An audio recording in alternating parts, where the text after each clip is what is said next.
Hey guys, see Rupal Jain is back for making international taxation easy for you. तो आज का हमारा चैप्टर है, उसका नाम क्या है? Base erosion and profit shifting. ठीक है, तो यहाँ पर क्या है, बेस इरोजन प्रॉफिट शिफ्टिंग जो है वो क्यों लानी पड़ी, ये कॉन्सेप्ट क्या है, नाम कैसे आया चैप्टर का। वो सबसे पहले क्या हो रहा था कि जो डेवलपिंग कंट्रीज़ है वो अपने टैक्स का शेयर प्रॉपर नहीं ले पा रही थी। तो अगर आप पूरा इंटरनेशनल टैक्सेशन देखोगे, सबसे बड़ा दुख का कारण यही है हमेशा से कि जो कंट्रीज़ उनको प्रॉपर तरीके से टैक्स नहीं मिल पा रहा था। बेसिकली जो उनका शेयर, जो फेयर शेयर उनको मिलना चाहिए वो नहीं मिल पा रहा था। तो वो लोगों ने अलग अलग तरीके से क्या बोलते हैं, अलग अलग लॉज बनाए। तो अब यहाँ पर क्या हुआ कि स्पेसिफिकली ट्रांजैक्शन कौन कौन से जहाँ पर दिक्कत थी, फिर उसमें OECD के रिकमेंडेशन क्या हुए, और रिकमेंडेशन में भी कौन से हमने इंडियन लॉज में इनकॉर्पोरेट किए, उसका हम लोगों ने 1-to-1 कंपैरिजन रखा है। ठीक है, वो तो बैक्स का जो एक्शन प्लान नंबर 1 है वो क्या बोलता है, addressing the tax challenges of the digital economy. तो बेसिकली जो डिजिटल ट्रांजैक्शंस है, जो डिजिटल ट्रांजैक्शन है उस पर जो टैक्स लगाना हो रहा था वो बड़ा भारी पड़ रहा था। ठीक है, मतलब कि उनको बेसिकली आइडेंटिफाई करना हमारे लिए बहुत बड़ा चैलेंज बन गया था। वो सबसे पहला कॉलम बोलता है टैक्सेशन चैलेंज ऑन डिजिटलाइजेशन, कि हमारा टैक्सेशन चैलेंज क्या था डिजिटलाइजेशन का। वो सबसे पहले यहाँ पर आप देखो तो डिजिटल ट्रांजैक्शन पर टैक्स कैसे लगाएं, कि जो डिजिटल ट्रांजैक्शन है लाइक ई कॉमर्स ट्रांजैक्शन, उसमें टैक्स कैसे लगाया जाए। और ये जो लिंक है क्या बोलते हैं, टैक्सेबल ट्रांजैक्शन, टैक्सेबल एक्टिविटी और टैक्सिंग जुरिसडिक्शन, इनके बीच में जो लिंक है, जो नेक्सस, उसको कैसे डिसाइड करें उसकी बात है। ठीक है, और दूसरा अगर आप देख सकते हो तो डिजिटल ट्रांजैक्शन को लोकेट कैसे करें, एग्जैक्टली कि ट्रांजैक्शन जो वो कौन सी कंट्री में हो रहा है, तो कौन सी कंट्री टैक्स लेगी नहीं लेगी, ये हमारा इशू था। ठीक है, उसके बाद हमारे जो OECD है उन्होंने कुछ रिकमेंडेशन दिए, सुझाव दिए। तो पहला सुझाव है modifying the existing P definition, कि जो आपका एग्जिस्टिंग पी डेफिनेशन है, क्योंकि वो जो वो डिजिटल ट्रांजैक्शन को कवर नहीं करता है, और बाकी क्या बोलते हैं, तो डिजिटल प्रेजेंस है किसी कंट्री में वो कवर नहीं करता है। पी जो होता है वो DTAA के हिसाब से टैक्स लगाता है। अगर किसी भी कंपनी का पी इंडिया में है तो उस कंपनी को इंडिया में टैक्स देना पड़ेगा। तो पी में आप डेफिनेशन में डालो significant economic presence based on the digital activities, जो डिजिटल एक्टिविटीज़ हो रही है उसके बेसिस पे आप सिग्निफिकेंट इकोनॉमिक प्रेजेंस डालो। ठीक है, दूसरा बोलता है virtual fix place for business P in the concept of P, कि आपको जो वर्चुअल फिक्स प्लेस है बिजनेस का, जो क्या बोलते हैं पी के हिसाब से हो रहा है, तो वो भी आपका क्या बोलते हैं उसके हिसाब से भी आप पी को डिसाइड करो। ठीक है, लास्ट वाला बोलता है imposition of final with holding tax on certain payments for digital goods and services provided by the foreign e commerce. ठीक है, तो यहाँ पर आपको क्या लाने बोल रहा है, इक्विलाइजेशन लेवी। इक्विलाइजेशन लेवी जो आपको पता है अभी तक 2 सेक्शन में आ चुकी है, सेक्शन 165 एंड 165A।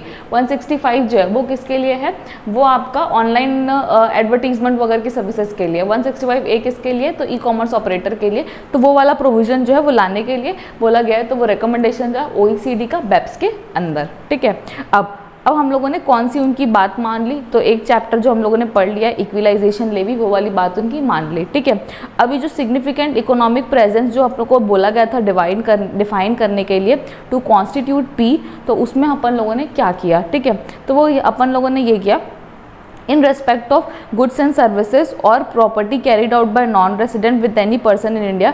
तो प्रोविजन ऑफ डाटा और डाउनलोड ऑफ डाटा के लिए तो कितना होना चाहिए एटलीस्ट, कि एग्रीगेट पेमेंट जो है वो उसका 2 करोड़ से एक्सीड करना चाहिए यहाँ पर। और क्या बोलते हैं जो नंबर ऑफ यूजर्स है बेसिकली जो इंटरेक्ट हो रहे हैं इंडिया में, वो 3 लाख से ज़्यादा होना चाहिए। अगर इन दोनों में से कुछ भी चीज़ होता है जो मीट कर लेते हैं तो बिजनेस एंटरप्राइज, तो वहाँ पर इंडिया में पी बन जाता है। ठीक है, तो यहाँ पर अभी 2 सेकंड में जल्दी से रिवाइज कर लेते हैं। Action plan number 1, action plan number 1 क्या बोलता है, addressing the challenges of digital economy. तो बेसिकली दिक्कत ये थी कि डिजिटल ट्रांजैक्शन पे अपन टैक्स नहीं लगा पा रहे थे। तो OECD ने रिकमेंड किया कि जो बेसिकली आप पी है, पी का डेफिनेशन, पी जो है उसको जो डिजिटल प्रेजेंस है पी का, उस पर भी आप पी बनाओ, और दूसरा इक्विलाइजेशन लेवी लाओ। ठीक है, तो अपन लोगों ने बेसिकली यहाँ पर 2 प्रोविजन इनकॉर्पोरेट किया, एक इक्विलाइजेशन लेवी और पी के लिए जो डिजिटल पी होना चाहिए उसके लिए भी प्रोविजन इनकॉर्पोरेट किया है। ठीक है, उसके बाद सेकंड जो एक्शन प्लान है उसका नाम क्या है, neutralize the effect of hybrid mismatch arrangement. जो हाइब्रिड मिसमैच अरेंजमेंट है, ठीक है, तो यहाँ पे सिर्फ एक नहीं है हाइब्रिड मिसमैच, बेसिकली मिसमैच जो है वो बहुत सारे अलग अलग टाइप के हैं। तो हाइब्रिड मिसमैच अरेंजमेंट क्या होता है, तो ऐसा कोई भी अरेंजमेंट या ऐसा कोई भी टैक्स लॉ जिसके कारण क्या हो रहा है, डबल नॉन टैक्सेशन हो रहा है। डबल टैक्सेशन तो हटा दो, डबल नॉन टैक्सेशन हो रहा है, ठीक है। तो लाइक सबसे पहला जो है कि जैसे कि फॉर एग्जांपल कि डबल नॉन टैक्सेशन जो है वो किसको बोलते हैं करके, तो सबसे पहले ये बोल रहा है कि creation of 2 deduction for single borrower, कि खर्चे का डिडक्शन, बाजू में लिखा हुआ है हिंदी में कि खर्चे का डिडक्शन अगर 2 बार ले रहे हैं तो, ठीक है। तो कैसे खर्चे का डिडक्शन 2 बार लेंगे, वो सबसे पहले यहाँ पर अगर अपन एग्जाम्पल लेते हैं तो पहले वाले जो एग्जाम्पल था उसके बिहाफ में OECD का एक रिकमेंडेशन है। OECD का रिकमेंडेशन क्या है, रूल डिनाइंग ट्रांसपेरेंसी। ट्रांसपेरेंसी का मतलब क्या होता है, not treating it as a separate entity. Basically आप कोई भी एंटिटी को सेपरेट एंटिटी ट्रीट नहीं कर रहे हो, मतलब उसको एंटिटी ही नहीं मान रहे हो। 2 entities where non resident investor resident country treat the entity as opaque, that is different entity. मतलब एक कंट्री जो है वो 2 एंटिटीज को अलग अलग ट्रीट करती है और एक कंट्री जो है वो 2 एंटिटीज को एक ही मानती है, ठीक है। तो उसका एग्जाम्पल क्या हो सकता है कि मान लो अगर जो क्या बोलते हैं यूएसए क्या करती है, होल्डिंग कंपनी को ओपेक ट्रीट करती है और सब्सिडरी कंपनी को ट्रांसपेरेंट ट्रीट करती है, ठीक है। मतलब होल्डिंग कंपनी को ही वो मेन कंपनी एक ही कंपनी मानती है कि होल्डिंग सब्सिडरी जो वो एक ही कंपनी है जो कि होल्डिंग कंपनी है। लेकिन इंडिया जो है वो होल्डिंग और सब्सिडरी दोनों को अलग अलग वो क्या एंटिटी मानती है, मतलब दोनों को ही ओपेक एंटिटी मानती है। तो होल्डिंग कंपनी जो थी बेटा वो यूएसए में थी, सब्सिडरी कंपनी जो थी वो इंडिया में थी। तो यहाँ पर क्या होगा, double deduction of the subsidiary expenses will be taken by such companies. क्यों डबल डिडक्शन होगा, क्योंकि जब यूएसए वाली कंपनी है वो आपको एक्सपेंस अलाउ करेगी तो वो मानेगी कि एक ही एंटिटी है तो वो होल्डिंग का भी और सब्सिडी का भी दोनों को डिडक्शन उसको यूएसए में मिल जाएगा। और जो इंडिया की जो सब्सिडरी कंपनी है, सिंस अपन दोनों को अलग अलग मान रहे हैं तो होल्डिंग की डिडक्शन तो उसको बाहर मानेंगे, लेकिन सब्सिडरी इंडिया में तो सब्सिडरी की डिडक्शन उसको अपन यहाँ दे देंगे। तो सब्सिडरी की डिडक्शन इंडिया में तो वो लोग ले ही रहे और प्लस यहाँ पर ये वाली सब्सिडरी डिडक्शन भी उनको होल्डिंग को मिल रही है, क्योंकि उसको ये लोग क्या मानते हैं, एंटिटी मानते ही नहीं, इसको ट्रांसपेरेंट मानते हैं बेसिकली। तो डबल बार ये लोग क्या ले रहे हैं, डिडक्शन ले रहे हैं, एक एक्सपेंस का डबल डिडक्शन ले रहे हैं, ठीक है। उसके बाद सेकेंड जो है पॉइंट दिक्कत जो है वो कहता है misuse of foreign tax credit, कि जो फॉरेन टैक्स क्रेडिट है उसका मिसयूज हो रहा है। तो उसके बिहाफ में OECD का एक रिकमेंडेशन है, OECD का रिकमेंडेशन है a rule denying an exemption or credit for foreign underlying taxes for dividend that are deductible by the tax payer. नहीं समझ आया ना, हाँ। तो इसको अपन एग्जाम्पल के थ्रू समझते हैं। ये बोल रहा है कि एक कंपनी जो है किसी एक इंस्ट्रूमेंट को डेट ट्रीट करती है, दूसरी कंट्री जो है उसको इक्विटी ट्रीट करती है। मान लो इंडिया जो है वो डिवेंचर को डेट ट्रीट करती है, ठीक है, और जो यूएसए वो डिवेंचर को इक्विटी ट्रीट करती है। तो यहाँ पर क्या हुआ, एक कंपनी है राम लिमिटेड इंडिया की जो इंटरेस्ट पे कर रही है डिवेंचर के ऊपर, किसको, ए लिमिटेड यूएसए को, ठीक है। तो यहाँ पर हम लोगों ने क्या किया, डिवेंचर जो था उसको क्या अज्यूम किया, डेट माना है। तो डेट जब होता है तो एक्सपेंस की रिडक्शन अलाउ हो जाती है, ठीक है।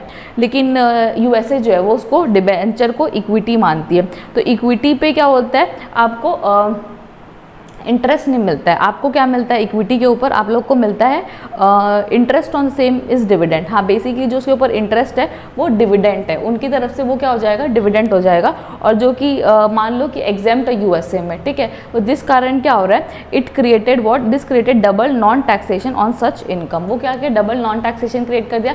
एक जगह तो अब डिडक्शन भी ले लिया एक्सपेंस के और दूसरी कंट्री में उसको टैक्स भी नहीं किया, ठीक है। तो ये एग्जाम्पल जो है वो सेकेंड का है।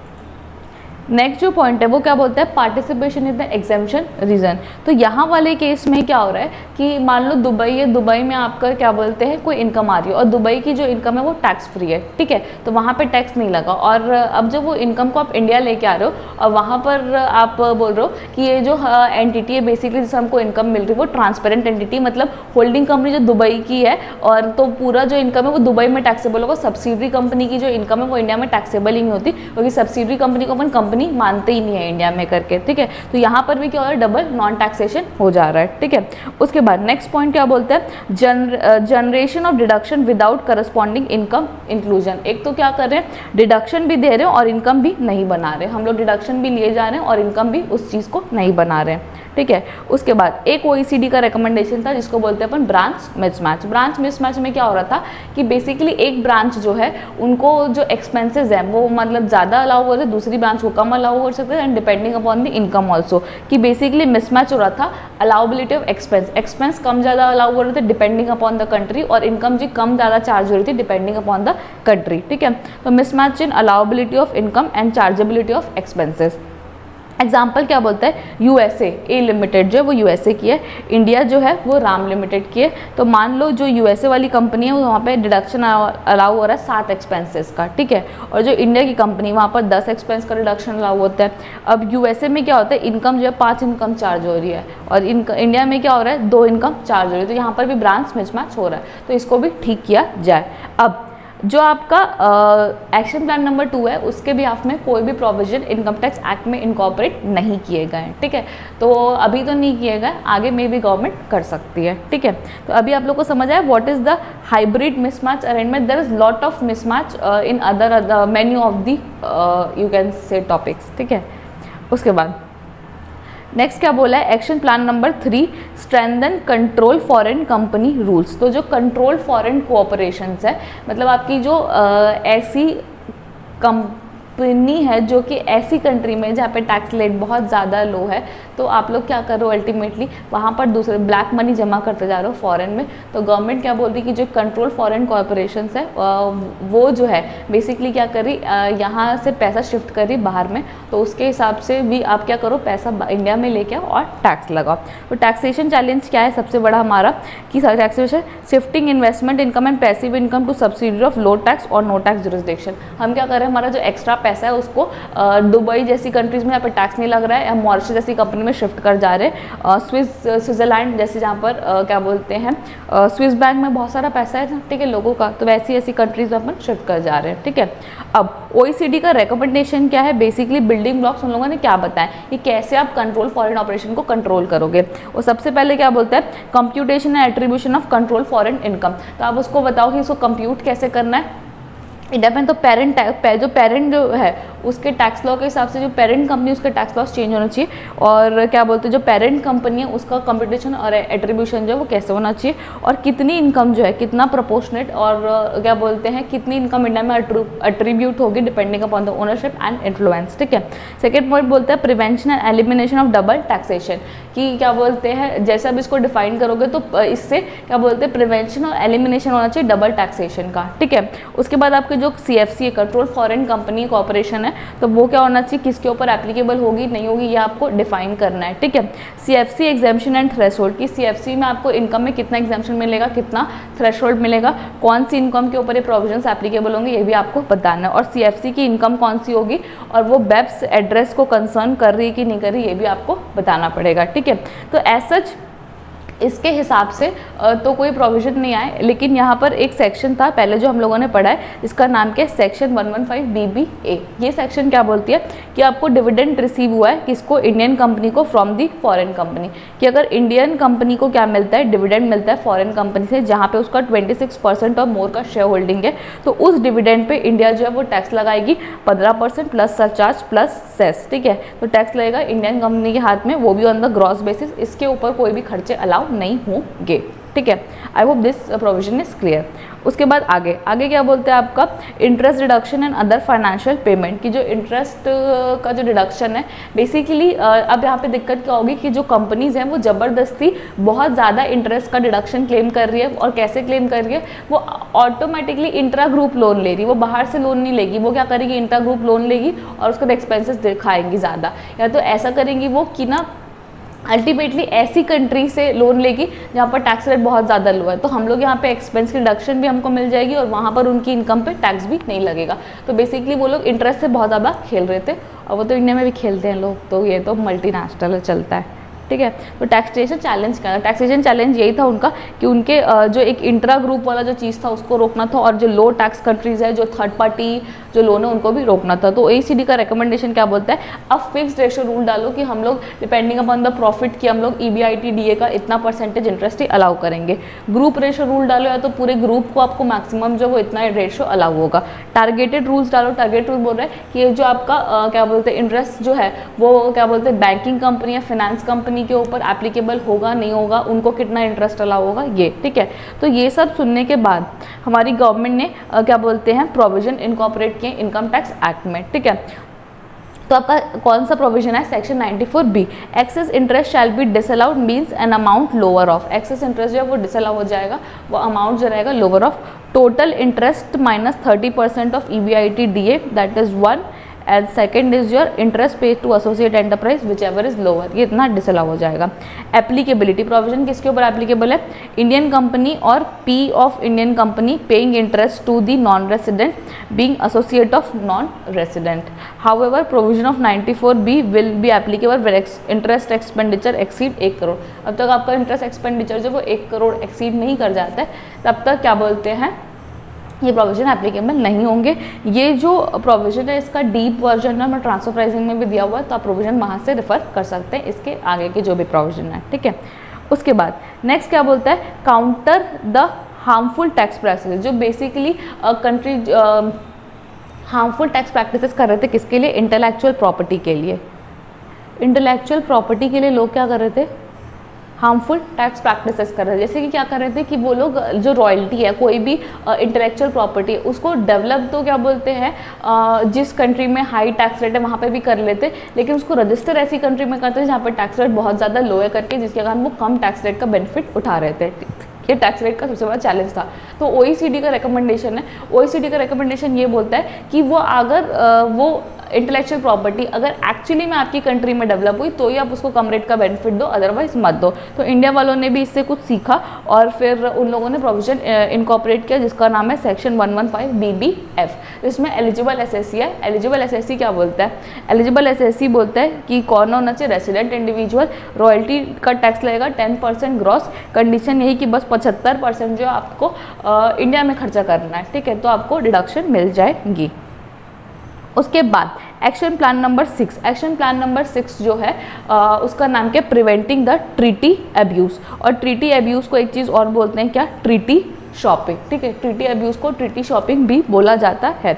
अब यहाँ पर जो ट्रीटी अब्यूज़ है, ट्रीटी शॉपिंग है, उसका मतलब क्या होता है? उसका मतलब होता है उस ट्रीटी के बेनिफिट लेना जो आपके लिए नहीं है, जो आपके लिए नहीं बनी है, बेसिकली आप क्या कर रहे हो? उस ट्रीटी का बेनिफिट ले रहे हो। तो उसका एग्जांपल अगर मैं दूँ, मान लो तो यहाँ पर USA है, USA और इंडिया के बीच में क्या बना हुआ है?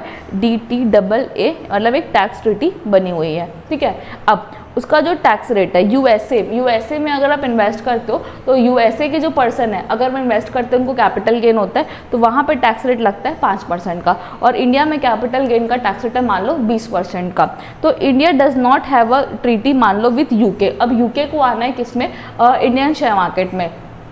अगर UK डायरेक्टली आएगा इंडियन शेयर मार्केट में तो उसको 20% का टैक्स लगेगा, लेकिन UK अगर क्या बोलते हैं USA के थ्रू आता है तो उसको कितना लग जाएगा? 5% का टैक्स रेट लग जाएगा। तो यही है बेसिकली कि जो UK वाले पर्सन है वो USA वाली जो ट्रीटी है उसको यूज़ कर रहे हैं जो कि इंडिया के साथ बनी हुई, जो कि उनके लिए नहीं बनी है, ठीक है। बट फिर भी वो लोग क्या कर रहे हैं? दूसरे की चीज़ को यूज़ कर रहे हैं यहाँ पर सीधा सीधा अगर आप देखा जाए तो ये गलत चीज़ है, ये ऐसा नहीं होना चाहिए। जो आपके लिए आप उसी को यूज़ कीजिए, ठीक है। जैसे कि यहाँ पर क्या होता है, ट्रेन के डब्बे में लोग चढ़ जाते हैं हैंडीकैप वालों के लिए, इंडिया में ऐसे ही होता है, लोग अपने लिए जो चीज़ बनी उसको यूज़ नहीं करते हैं, तो दूसरों के लिए फैसिलिटीज़ है उसको यूज़ करते हैं। जैसे कि आपका वही हैंडीकैप वाले डब्बे पे नॉर्मल अच्छे खासे हट्टे कट्टे लोग जो है वो चले जाते हैं, ठीक है। बार बार जो जॉब्स हैंडीकैप वालों के लिए आती है उसकी वो वाली जॉब के लिए अप्लाई कर देते हैं, उसके बाद क्या ड्रामा देते हैं, मतलब कि मेरे को सुनाई नहीं देता है, बस वही एक वो है। आजकल तो लोगों का सबसे बेस्ट है, उसमें आप प्रूव भी नहीं कर सकते। और क्या होता है इंडिया में जिसमें दूसरे का ले सकते हैं? Comment down in the video, ठीक है। उसके बाद ये आपका टैक्सेशन चैलेंज था, बेसिकली लोगों को रोकना था। तो OECD का रिकमेंडेशन है, OECD सीधा सीधा बोलता है कि जो आप ट्रीटी बना रहे हो तो उसका जो प्रियम्बल है, प्रियम्बल में उसमें सीधा सीधा बोल दो कि ये जो ट्रीटी है कभी भी क्या बोलते हैं अपॉर्चुनिटीज़ क्रिएट नहीं करेगी for non taxation, non taxation की अपॉर्चुनिटीज़ को कभी भी क्रिएट नहीं करेगी, ठीक है।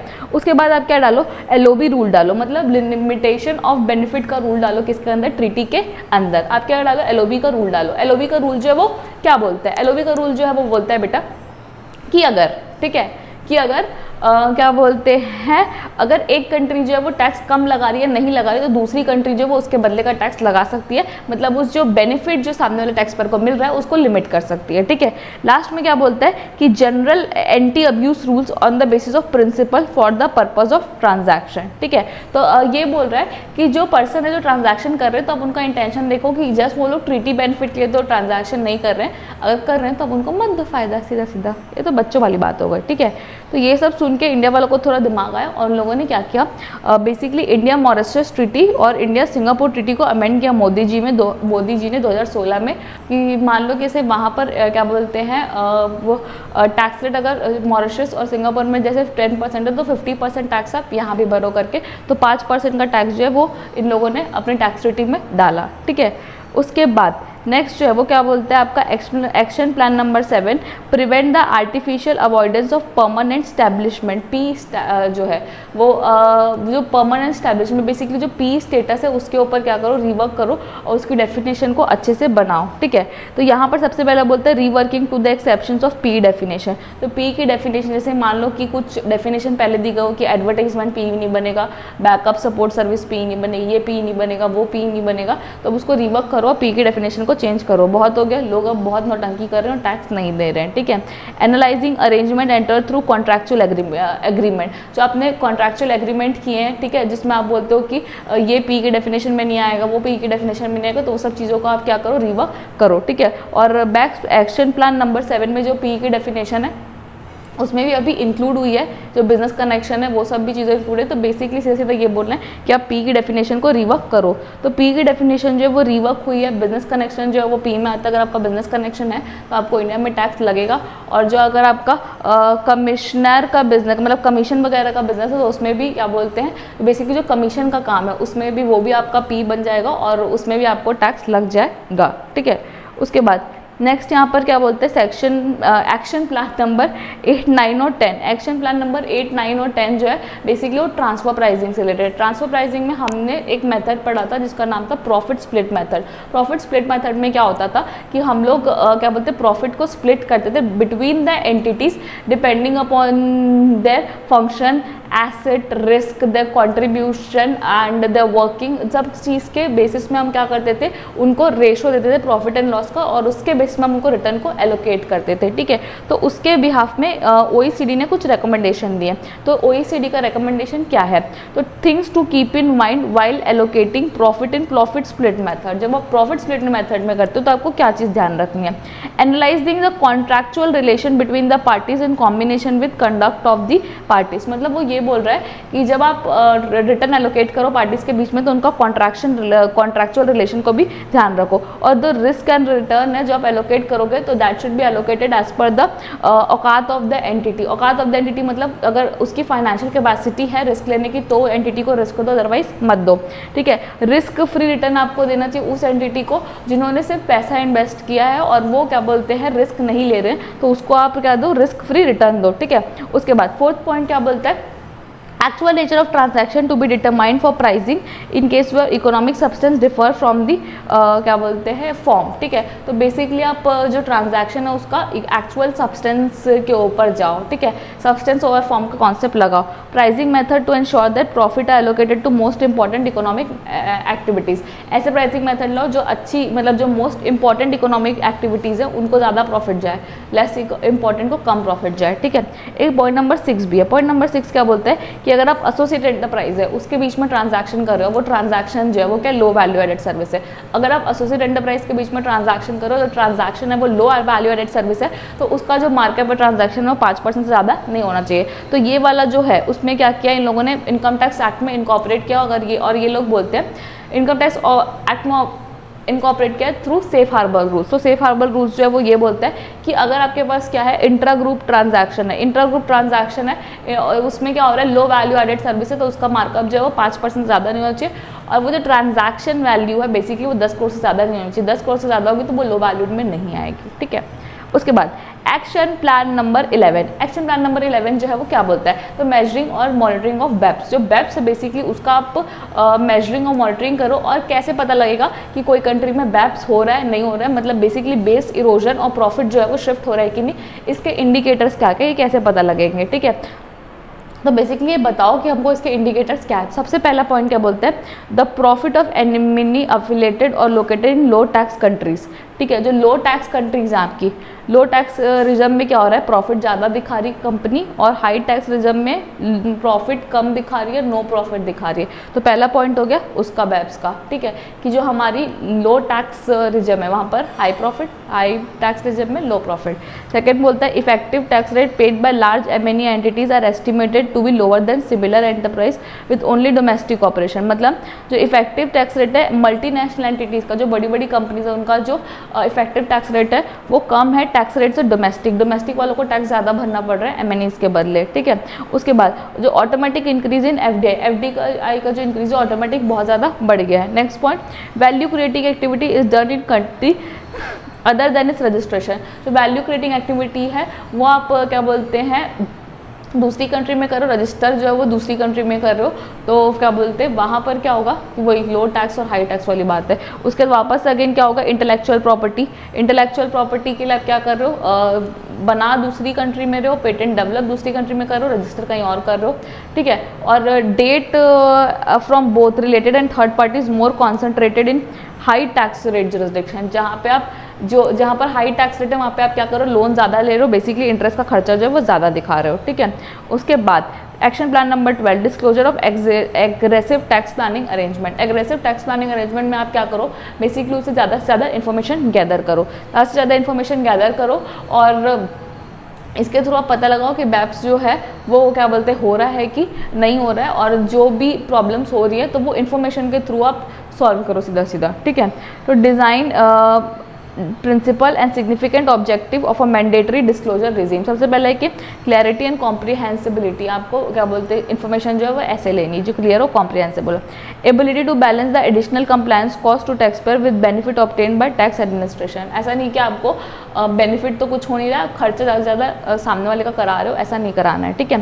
Flexibility and dynamic to allow the tax administration to adjust the system to respond to new risk and cardboard. So obviously बात है आपको टाइम देना है एंटिटीज़ को, जो नए रिस्क है उनको वो रिस्पॉन्ड करने के लिए उनको बराबर से टाइम देना है। Accurate identification of scheme to be disclosed, effective achievement of objective and effective use of information collected. तो आपको इंश्योर करने कि हम लोग सही तरीके से काम कर रहे हैं करके, ठीक है।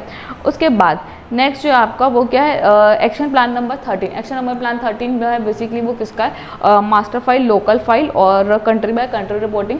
इसका अपन लोगों ने 1-to-1 जो ब्रीफ डिस्क्रिप्शन है वो अपन लोगों ने क्या बोलते हैं दिया हुआ है चैप्टर 1 के ट्रांसफर प्राइसिंग में, ठीक है। तो जब आपका मास्टर फाइल जो है वो क्या बोलता है, standardize information relevant for all multinational enterprise.